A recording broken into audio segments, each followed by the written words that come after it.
Aduh, panislah hari ni. Aduh, makeup saya dah cair lah.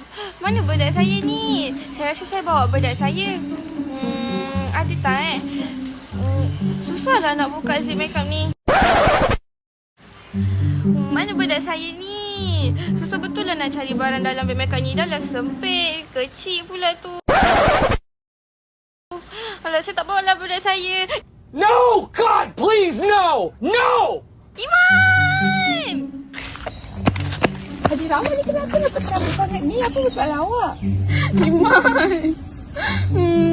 Beg ni kecil sangat lah. Saya terlupa nak bawa saya punya bedak sebab tak muat. Dan lah zip dah rosak. Lepas tu tak boleh nak bawa pergi mana-mana pula tu. Kena bawa guna beg lain.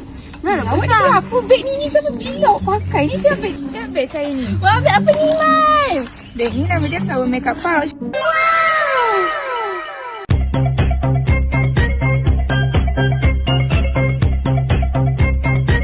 Beg ni dia tak pakai zip, tapi dia pakai butang. So tak adalah zip senang rosak. Lepas tu tengok dalam ni. Wah, dah tu. Banyaknya barang. Ada bedak yang awak tak bawa tu. Lepas tu macam-macam lah saya boleh isi dalam ni. Nampak tak? Ada ruang yang banyak. So senang nak asing-asingkan. Oh my God! Wow! Lepas tu awak tak payah bawa dompet tu semua. So awak boleh je nak stylekan dia macam gini ke, macam-macam cara lah. Wah, saya nak boleh tukar lah. Itu baik awak jumpa solusi untuk saya.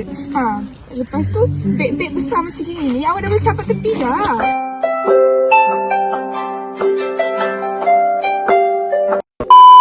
Saja daripada kami.